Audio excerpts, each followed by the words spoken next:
Welcome to the Counselling Tutor Podcast, the must-listen-to podcast for students of counselling and psychotherapy. Here are your hosts, Rory Lees-Oakes and Ken Kelly.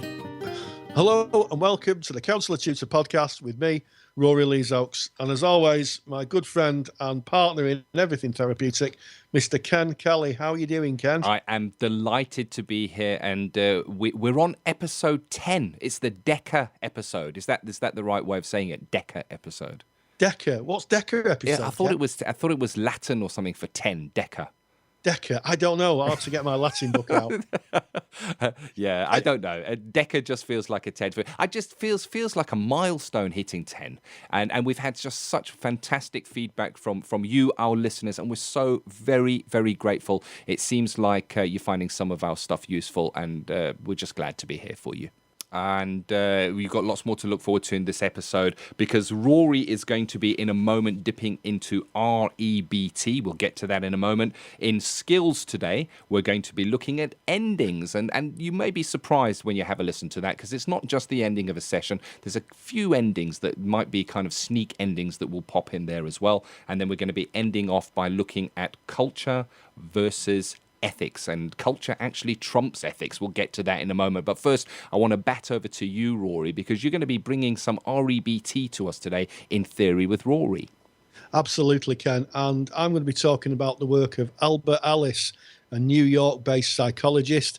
For those of you who have never met him, he is the father, really, of CBT, of cognitive behavioural therapy. Yeah. He developed his own therapy called rational emotive therapy, and then he popped behaviour in there, I think, as a bit of added value at some point. I think it was the 80s they added the B in. It used to be called REBT therapy, and I think the CBT people may have been taking his ground a bit, so he stuck in behaviour there. And he ran the Albert Ellis Institute in New York. He lived over there, and they still do. If you go to New York, Ken, get this, you can still have $5 Friday night REBT. Oh, I like that. Yeah, if you go to New York and I think you have to book it nowadays. If you go over to New York, you can watch REBT therapy being practiced for $5, and they're a super helpful organisation as well. I wrote a question. One of my students asked a question that I couldn't answer, so I wrote to the Ellis Institute a few years ago, and I received by return a lovely email from a PhD researcher over there who just gave me the answer I wanted. So fantastic. And I'm going to be talking a little bit about behavioural therapy, why it's useful, and I'm going to give you a specific event that happened in my life. I observed a minor car accident and how I applied a little bit of REBT to one of the participants in the accident as I was on my way to get my lunch. Ken. My goodness me. So without any further ado, let's get the ABCDEs of REBT. See what I did there, Rory? I see what you did there, Ken. Counselling Theory with Rory Lees-Oakes. A few years ago, while working as a support worker in Manchester, I decided to pop out for some lunch and walk into town. It was on that journey that I witnessed a car accident. Someone had pulled out of a lay-by and collided with a car that had the right of way. Thankfully, no one was hurt, and both the drivers were exchanging details and talking to each other. What was noticeable was the two drivers had different views on the same event. The driver that we'll call the victim of the crash, who was making their way down the road, took a very circumspect view of things. No one was hurt, the car had minor scratches, and that they would get on their way and the insurance company be in touch. However, contrast this with the driver that had pulled out. The view of that driver was, I'm a useless driver, the car's a write-off, and I'll never drive again. Eventually, the driver who was the victim of the crash drove off, leaving the driver who'd pulled out at the side of the road, looking a bit forlorn. So I started a conversation.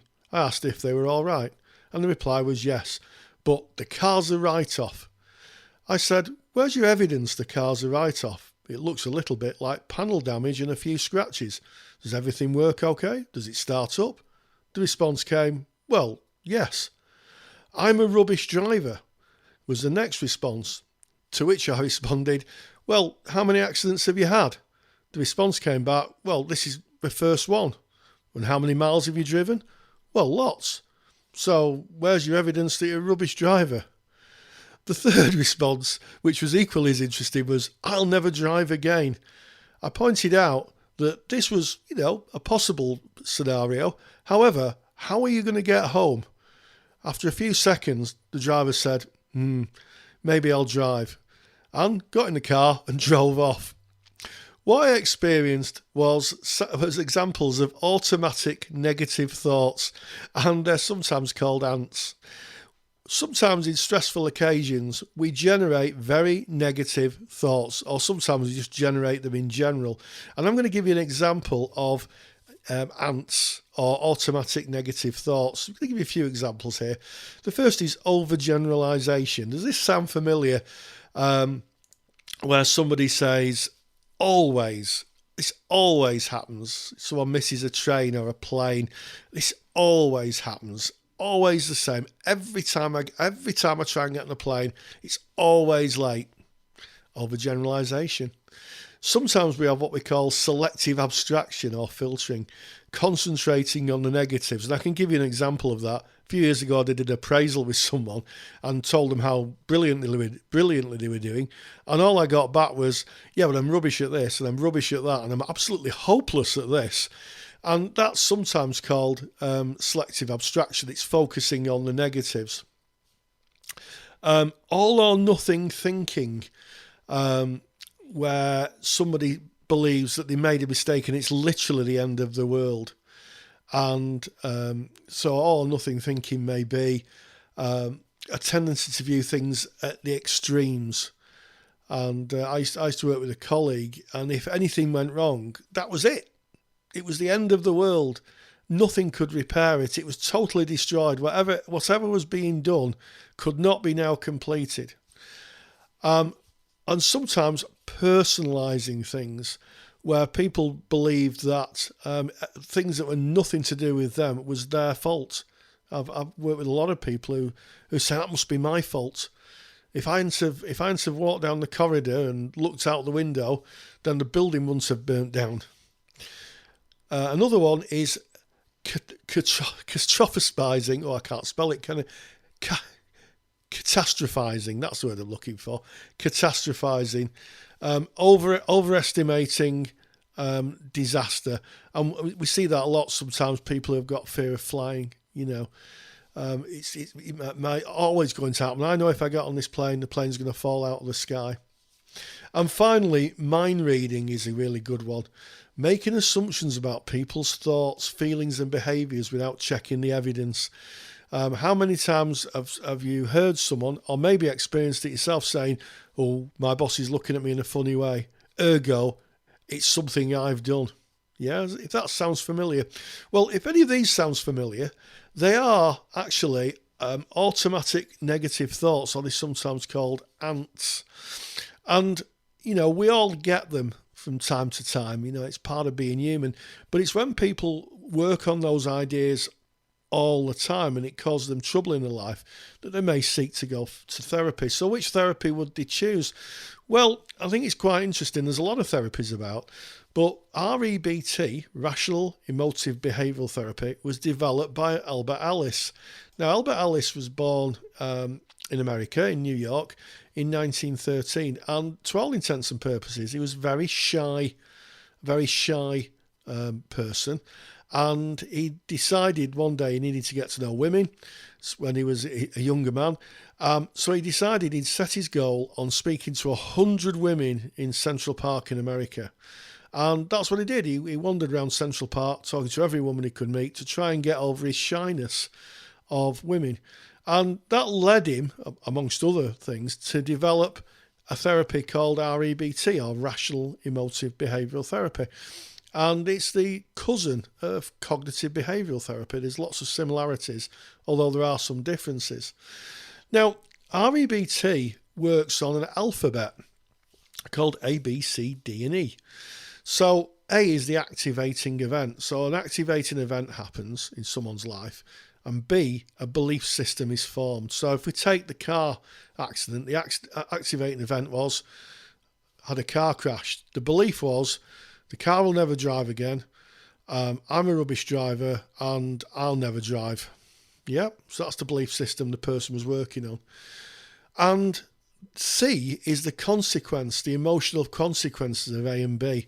Well, the emotional consequences for the person who was struggling to drive after an accident was, I'll never drive again and my car's a write-off and I'll never be able to get home. So emotionally, quite sad, scared maybe, and upset. And what REBT therapists do is go for the B. They'll look for the belief system and try and offer a different form of belief. They won't talk about the activating event, but they'll go for the belief system and see if there's any other form of belief that someone could work on. So to do that, they may very well dispute irrational thoughts and beliefs, which is what I did with the person who had the car crash. I kind of said, where's your evidence the car's a write-off? Where's your evidence you're a rubbish driver? And I disputed, I guess, well, how are you going to get home? If you're not going to drive again, how are you going to get home? And it was quite interesting because, as the therapy would tell you, the E is the new revised belief. So when people have gone through REBT, which is really good for things like phobias or irrational thinking or automatic negative thoughts, the E is where they come to work through their new view of the world. So someone who says, oh, I don't know, I'm frightened of flying because planes crash.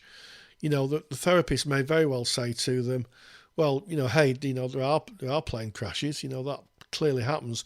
But out of all the millions of flying hours, how many planes crash? And also, statistically, it's safer than driving. Did you drive here today? Well, there you go. Statistically, flying's safer than driving, and you got here okay. So it's about disputing the irrational thinking and also working with and trying to develop a new cognitive and emotional view on things.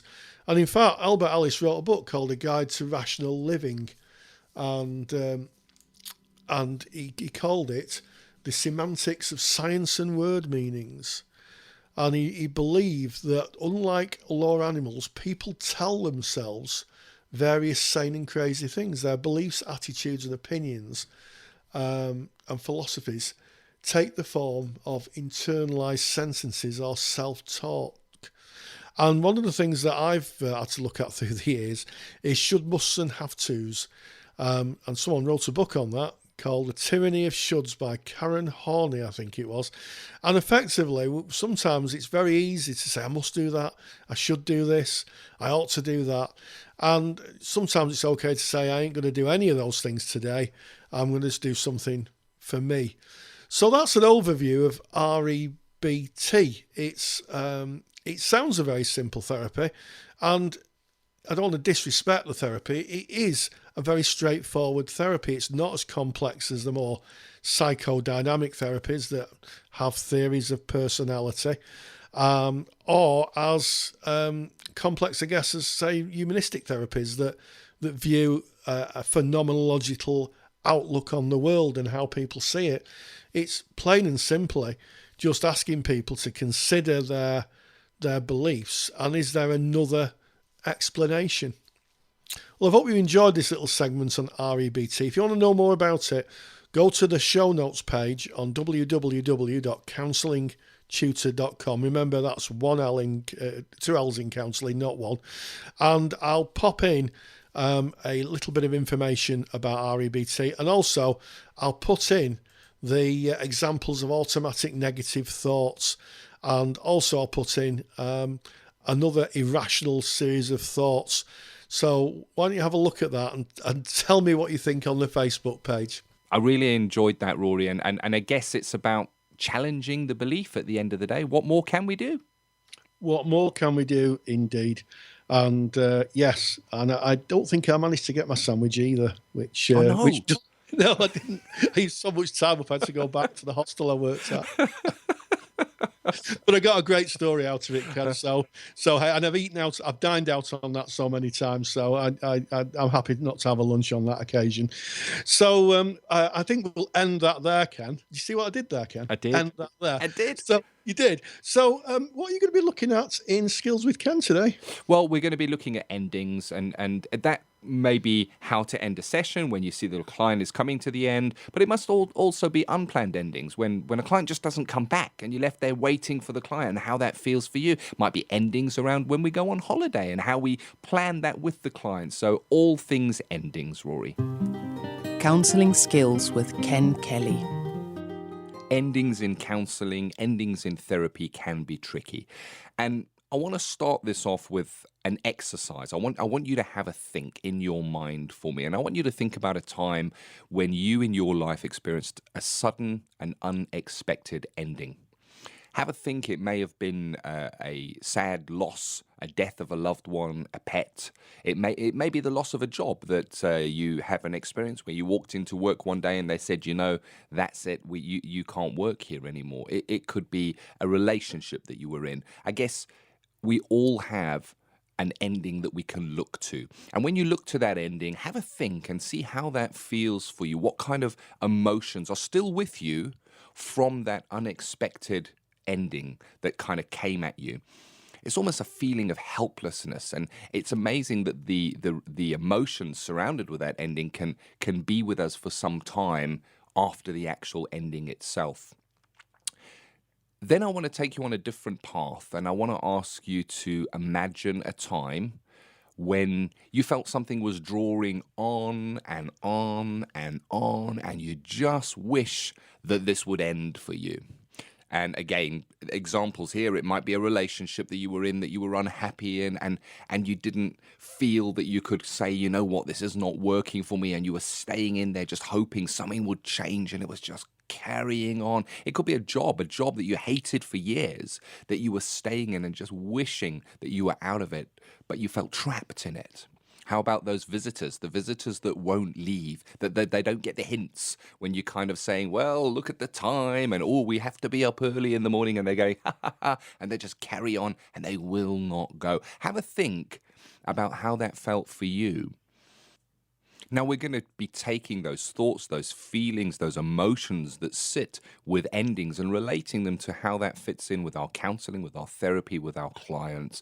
And endings can be tricky. They really can.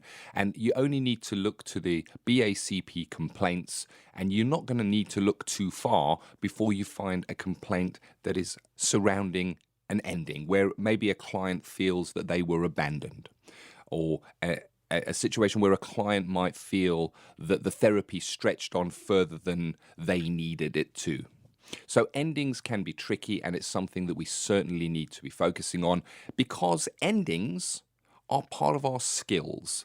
The endings that we're going to be approaching with our clients are going to take place right there in the therapy room. It's going to be brought up either by the client or by ourselves, and we're going to be working on it. And I find it really interesting that if you look to your studies and all the years of study you might do to become a counsellor, not a huge amount of time is put on endings. Not a huge amount of focus is put on endings. Yet, with every single client you have or are likely to have, you are going to have an ending.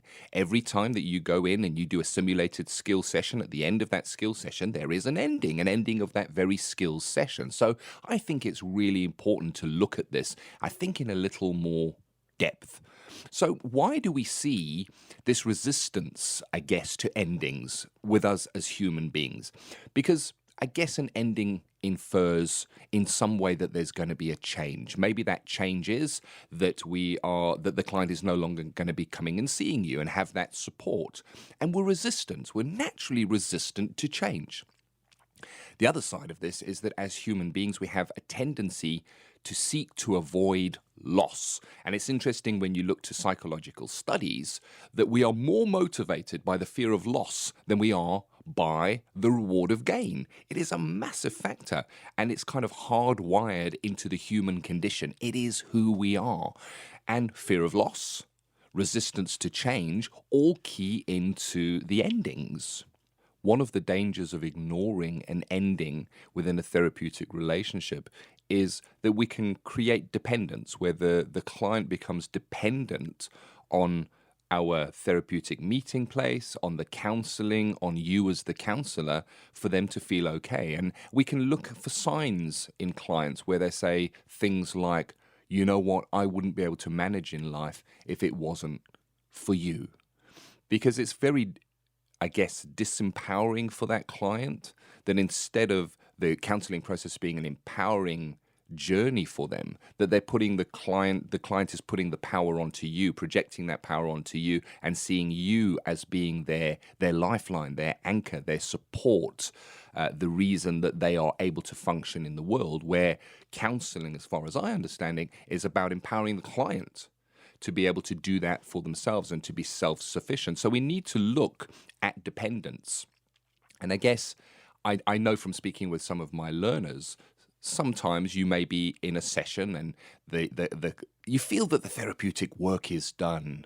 That the client said that they wanted to get out of counselling when they first came into your rooms, they have got. You can clearly feel that goal has been met, yet they continue to come back. And sometimes as the counsellor, it's difficult to kind of know how to slot the ending in, how to mention the ending, how to put it in front of the client. And sometimes if we do kind of dare to put that ending in, the client can seem surprised and almost taken aback by the fact that we should mention an ending. And I guess endings are more about a process. It's the process of an ending. It's not a sudden stop. It's not just something that suddenly happens one day, an ending. It is a process. And I love how Irvin Yalom puts it, where Irvin Yalom says termination is more than an act signifying the end of therapy. It is an integral part of the process of therapy, and if properly understood and managed, may be an important factor in the instigation of change. So there you go. There's a lovely saying that you may be able to quote in an assignment if you're asked to explain endings over there. So what we're hearing here is that an ending is not just suddenly stopping. It is a process. It is something that we would acknowledge when we first see it and when we first feel it is appropriate, or it may be that the client acknowledges it and brings it into the relationship first. It is something that is seen. It is something that is mutually recognized, however scary that may feel at the time, because we already know we have that resistance to change, the risk of the loss that we need to manage there as well. And for some clients, endings are seen as traumatic for their self-concept. Think of early separation. Early separation causes great anxiety that can be taken on into life. And it can affect the way that we act and interact with other people. So we need to be really respectful and recognize endings as a process. So maybe we should look at some stages of planned endings. And I'm going to cover 3 stages of a planned ending. And I think it's important just to put in here that this is not a blueprint that you can take and just print out across all clients, because this is going to be very dependent on that idiosyncratic relationship that you share with the client. It's going to be according to client needs. So one size here certainly doesn't fit all. The first thing that we need to be mindful for is we need to be assessing the client's readiness for an ending. So what do I mean by assessing the client's readiness? How do we know? What are we looking for here? Well, if a client has come in and they've presented with certain requirements, saying, I want to be like this, I'm trying to get here, they kind of bring the goals of what it is that they're looking to get out of therapy. When we see, as a counsellor, that they have reached that place, maybe it's a time to assess the client's readiness for an ending. And of course, again, this is going to be so dependent on the relationship. It's going to be dependent on new material not having surfaced that has a lot of weight that we feel needs dealing with. So let's have a look at an example of how you can introduce that into the therapeutic relationship. A client has just mentioned, wow, when I came in here, I was really struggling with such and such, and I really feel that it's a lot easier for me to cope with that now. That is a great invitation. And again, assessing the readiness of this client, we might say, I hear what you're saying. When you came in here, you were looking to do X, Y, Z. And now here you are telling me that you're finding that you're able to cope with X, Y, and Z. And I just can't help but feel that we may be approaching the end of our time together. Notice that I put a pause in there. And that pause is kind of to put that idea out to the client. It's not that you're ending the session there. It's not that you're saying, that's it, we're done here. This is the last time we're going to be seeing each other. We are now approaching the end of our time together, inferring that there is an approach, inferring that there is a process moving towards that ending. In the same way as I guess that autumn is a sign that winter is coming, we have signs that we can look for in the therapeutic relationship that will indicate the ending. But it's not that when we see that the ending happens, there is that process. And there's comfort for the client in us pointing that out, in outlining that. And of course, in putting that out, we can gauge what the client comes back with, and then we're able to work with that. If the client comes back and goes, oh, no, I don't want this to end. I really value what we have here. You can then work with that. You can work with that in a way of saying, and I hear exactly what you're saying, and what I'm not doing here is in any way saying that we are ending. I just noticed that you came into counselling for, you're now feeling you've got, and I'm just acknowledging that we may just be approaching the end of our time together. But of course, these are your sessions. The ending is not mine to bring. It is yours to bring when you feel ready. So again, that's, I guess, very person-centered, very client-centered. You're giving that back to the client for them to make the decision on that. But you, as the counsellor, have a responsibility to acknowledge that ending when you see it. That's about congruence, and that's about not creating dependence on that client within the counselling relationship. So let's move on to the next stage of the planned ending. We now, after assessing the client's readiness, we're going to move on and we're going to seek closure of the presenting issue, which is kind of covered in that first point anyway. But here, this is important. We're going to acknowledge the power of the relationship, because here's the thing. The client's not just ending their therapy. They're actually ending a relationship that they have with you, the counsellor. And relationships are very special places to be, and they can be mutually beneficial. It may even be that you value the relationship with this client. So it's not just merely therapy coming to an end, that process that you do within that room. A therapeutic relationship has built up. Quite possibly this person has shared information with you, the counsellor, that they've never shared with another living human being. They felt so safe. The relationship has been at such depth. It's like a breakup.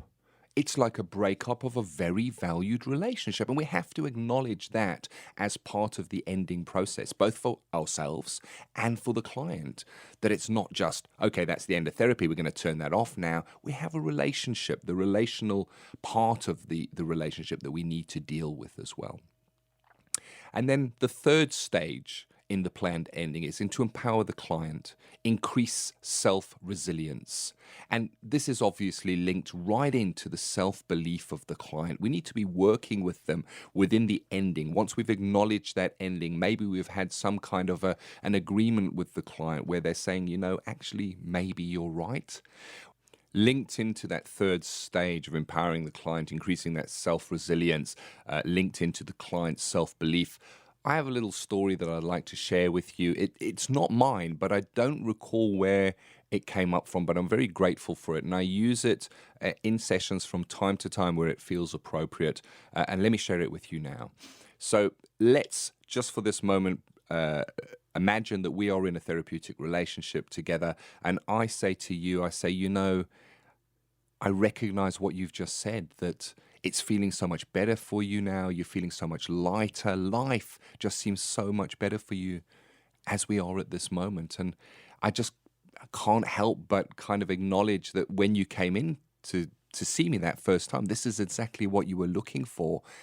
And it may well be that we're in that process to working towards our last session together, that we might be approaching an ending. I leave a pause and I allow the client to reflect, and I look at their body language and I see what they come back with. And here's where the story sometimes is appropriate. Sometimes going into counselling is like a leaf that is on really choppy water, on white water. It's all whooshing and swooshing and it's turbulent and it's very unpleasant and you're tumbling around and you just can't find yourself. And it may be that through the counselling you find that the water has eased off a little bit and that it's calmer and that now you're kind of bobbing and just floating along and you're going down that stream. And this doesn't mean that you're never going to face rapid water again. It doesn't mean that there won't be rocks around the corner, because that is the nature of life. And of course, if ever you do find yourself in that tumble of life again and you feel you want to reach out, of course you know exactly where I am, and I would welcome that call.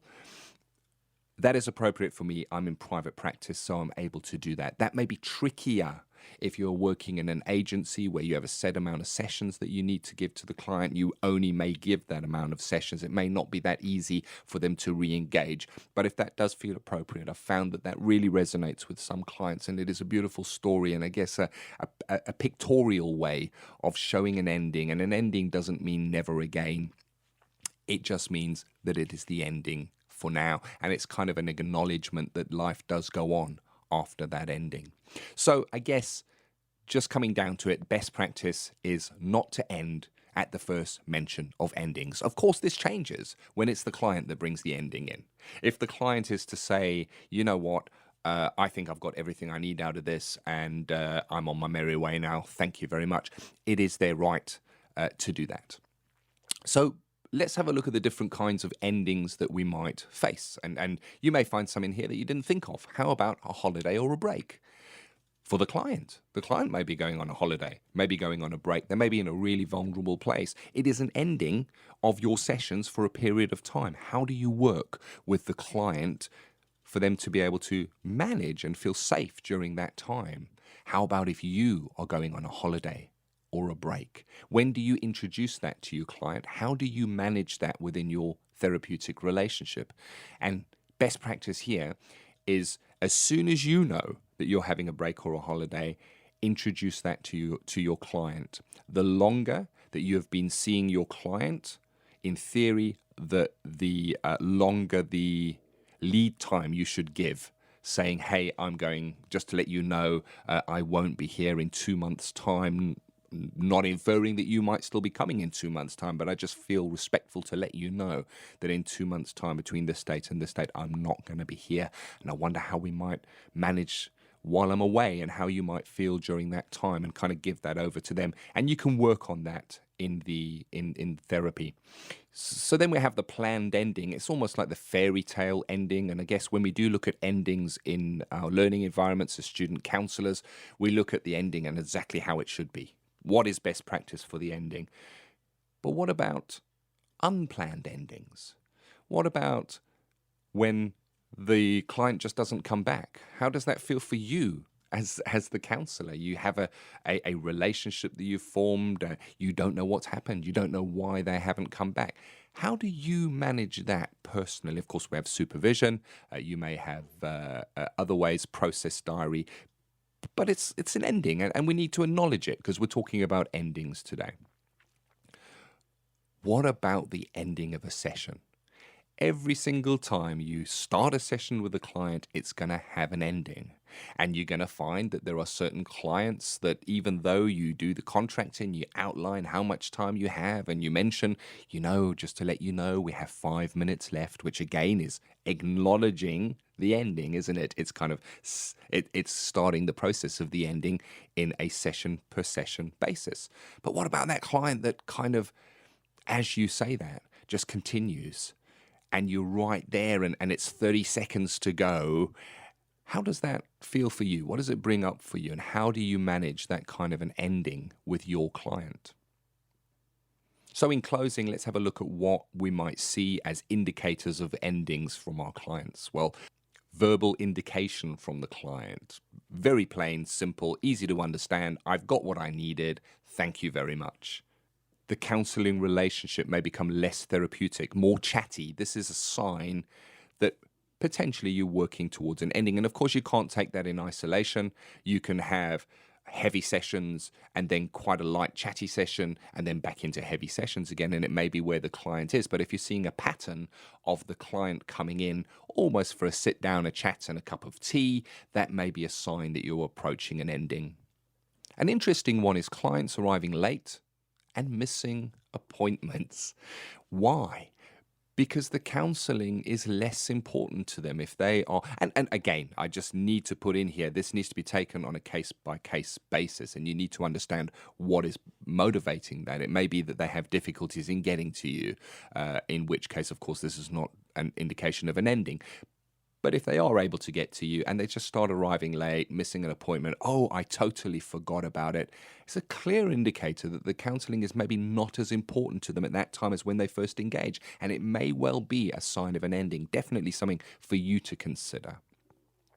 How about joking and intellectualizing within the counselling relationship? Joking and intellectualizing don't feel like words that fit within a counselling relationship at relational depth. Maybe the relational depth is not there anymore, and maybe it is a sign that you're approaching the ending of your time together.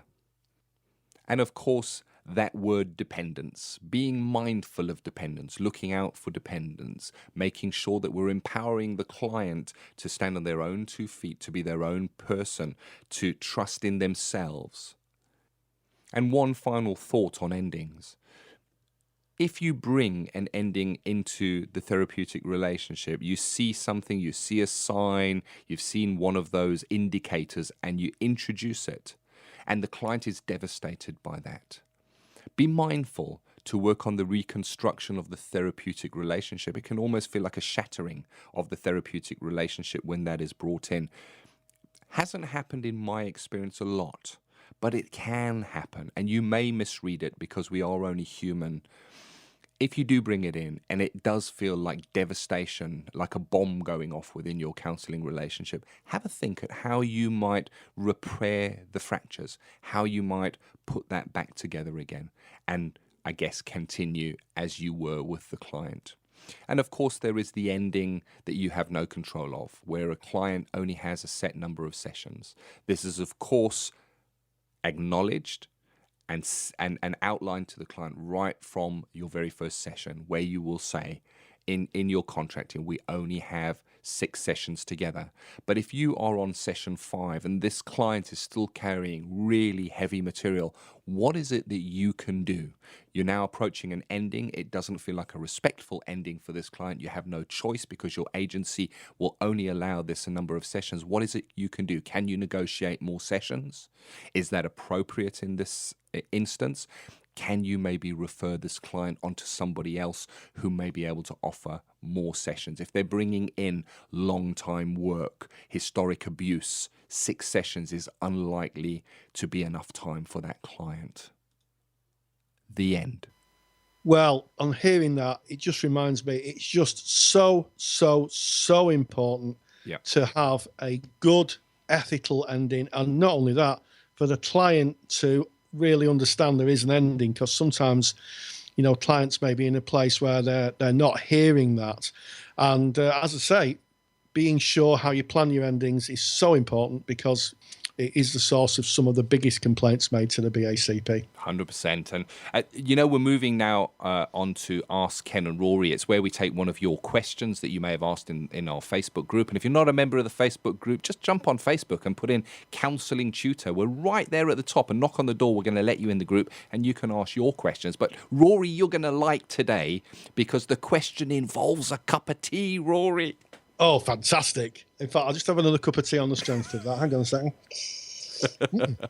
And as you sip merrily on your tea there, Rory, I'm going to refer to the Facebook group. Here's the question. It comes in from Claire Weil, and she's asking about ethics and culture, really. She's saying, when are ethics more important? Where is culture more important? She even says here, when can you break the rules, Rory? And she refers to a cup of tea. And what she's really saying there is that there are certain counsellors who say, oh, you can't give a client a cup of tea because they may spill the tea and they may burn themselves. So there's the gist of the topic. So we're going to look at culture versus ethics.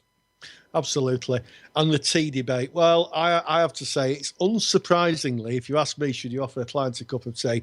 The answer is if you have the availability to do so, and if you want to, then why not? The only things I would say is there are some times where we have to take quite a lot of thought, certainly over safety. If you've got a client who's volatile, maybe, who has outbursts of anger, what you don't want is someone who's angry holding a hot cup of liquid or a hot cup at all.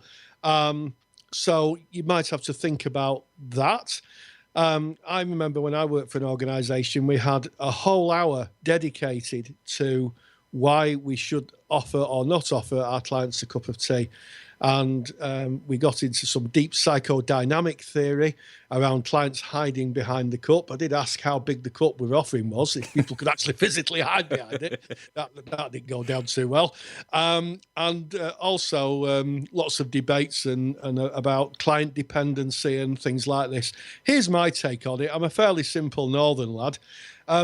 Tea is in our culture. I'll rephrase that. It's in a lot of people's culture, and I've met with people from very diverse backgrounds. But one of the things that seems to unite people is a warm drink. It's just one of those things. And I think if you offer someone a cup of tea, it's an offering. It's a peace offering. It's a welcome offering. It breaks down barriers. It does things that are unsaid about how you are as a person. And I understand that my colleagues in the psychoanalytical world may have a different take on it, because they may say subconsciously people are hiding or they're gulping down their feelings, and I accept that there are some psychodynamic elements, but as a person-centered therapist, luckily I don't have to worry about that because I'm not a psychodynamic therapist.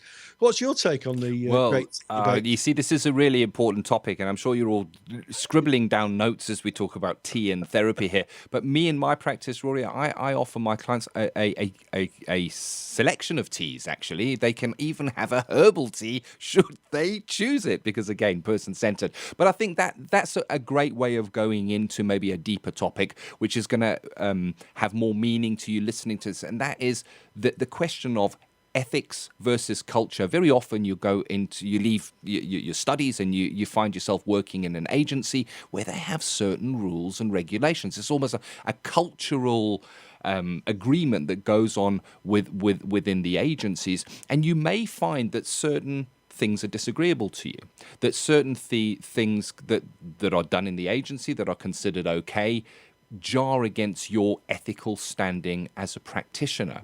And this is where, I guess, culture, the research shows, often trumps ethics. Is that correct, Rory?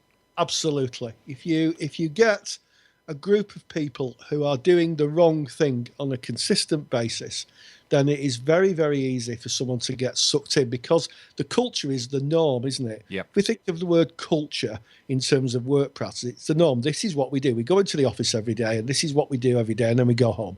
These are the normal things we do. And if that normality is unethical, then what can happen is that people get into all sorts of trouble. So yes, culture can trump ethics. And sometimes, one of the things that I know I teach my students, and it's a mantra that I have myself, is don't be afraid to be unpopular. 100%. Because sometimes you have to be the voice that goes, no, that's not right, and not just say that's not right, but these are the reasons. Give solid reasons. And usually, sometimes people kind of forget what they've learnt, or there's so much pressure to produce results that they kind of bypass things. And it's at those times we're in the most dangerous therapists, not just us, our clients as well. 100%. And, it's ethics that guide us, and that's why we have ethical bodies, ethical umbrellas, ethical frameworks to which we work as practitioners. And here's the thing, and I've said this a number of times before, and you know what, I'm going to keep on saying this. It's your practice. The fact that you may be working in an agency doesn't make what you do the agency's practice. It is your practice, and you have to be true to your ethical roots. Get your ethical framework, look through that, and if something's happening within an agency which jars with your ethics, you need to question that. It gives you, I guess, a dilemma.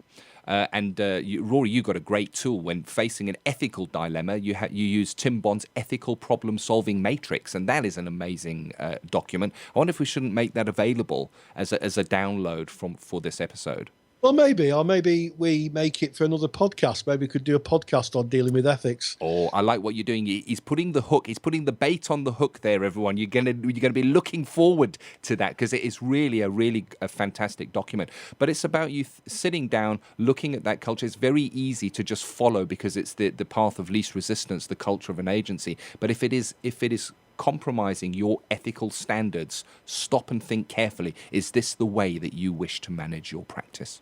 Absolutely. And, it does happen. And if you're in any doubt, the final word goes with your ethical body. So your supervisory ethical body. And if there's a debate, and there should be debates, a healthy organisation should be one that has debates and discusses about their policies and procedures on a regular basis. And if there's something that you're not happy about, give the BACP a ring. Get a view from them, because ultimately they're the custodians of the ethical framework. 100%. And there are going to be times when you need to exercise courage, and the ethical framework calls upon us to aim to aspire, I guess, to show courage in what we do. And courage means sometimes swimming against the tide, and saying it as it is. And it may well be that when you say it as it is within an agency, that they then say, well, you know what, if that's the way you want to be, then you can't work here anymore. But holding on to your ethics is so, so important, and having the courage to do so, because without courage, Rory, you cannot practice any other virtue with consistency. Maya Angelou, is it? Yes, she's from a book. I know why the caged bird sings. We'll stick a link in the show notes to that. But it's very true, and sometimes you have to practice courage, and courage is done like exercising any muscle. You do it a little bit until your courage muscle builds up. And the other thing is, just because an agency or the people you work with are not doing it ethically doesn't mean that they're actually being bad people. It may be that they don't know.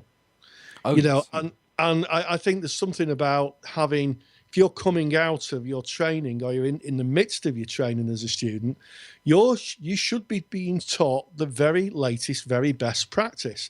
And I know the practice I teach, which is I don't know, 15 years, I think, since I qualified, something like that. It's completely different to what I was taught, in the 2000s, because we've all moved on. Everything's moved on. Therapy's moved on. The way it's approached has moved on. The law's moved on. We've got the Equality Act that came in 2010. That didn't exist when I started. Data Protection Act barely existed. CRBs, I can remember no one having a CRB when I started, or a disclosed and barring DBS check. And it'd been quite a novelty. Everybody sat there saying, what's a CRB? It was at the time. So, your agency should be open to having someone who's being taught the latest techniques. And in fact, a few years ago, I was teaching a group of learners who went to a practice, and they were not very happy with the contract the practice was given to the client. And I said, well, what are you going to do about it? And he said, well, us. And I said, well, yeah, it's your practice, isn't it? What are you going to do? And they went off and they got a meeting together, and they said, well, we're not happy with this, we're not happy with that, and these are the reasons why. And it was quite interesting. What the students expected was the agency to say, this is what we do, you take it or leave it. What actually happened was the agency said, we have no idea. We didn't know this. Yes. Thank you so much for bringing it to us. And they rewrote the students. I was incredibly proud of them, Ken. The students rewrote the contract. They let me have a look at it. I had a look at it and said, yeah, that looks great. Sent it back, and that's the contract I believe they're using still a few years on. And there you go. There is a demonstration of courage, and what that resulted in an agency changing their culture, I guess, the way that they were doing things. And I'll leave you with one real life example from my own practice. I have referrals from time to time from a certain agency into my own private practice, and one of the requirements was that a report is written on the clients that they refer to me, and that report is passed on to them at the end of therapy, so they can evidence that they came into therapy and that there was some kind of movement. And one of the clients that they referred through to me, when I was contracting with them, said, no, I don't want what I discuss with you to be shared with anybody else. I don't want you handing over that information to the agency. And I went back to the agency because it is my ethical standpoint to hold the confidentiality of the client. It's the cornerstone of what we offer.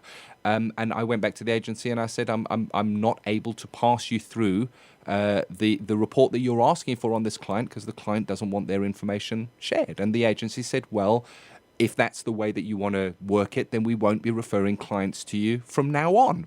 You've got this client, you can work with them, and that's fine, but we won't be referring clients to you from now on. And I said, thank you very much. It's been great working with you. Absolutely. Absolutely. Well done, Ken. Episode 10 of the Counselling Tutor Podcast. Thank you very much for joining us. Thank you for listening. Thank you for your comments on the Facebook page. Thank you very much for your reviews on iTunes. We can't thank you enough for those. And last time I looked, I think we had 34 5-star reviews. Woohoo! And we got to number 1 in the world, the number 1 podcast in the world under the higher education, what is it? Section. Yeah, I can't think. Yes. Too much coffee in iTunes. And that's all thanks to you, our listeners. So grateful. Well, it's absolutely fantastic. I don't know about you, Ken, but I'm going to stay grounded and stay safe and get myself another cup of tea. Take care. Thank you for listening to the Counselling Tutor Podcast. Find the show notes for this episode on our website at www.counsellingtutor.com.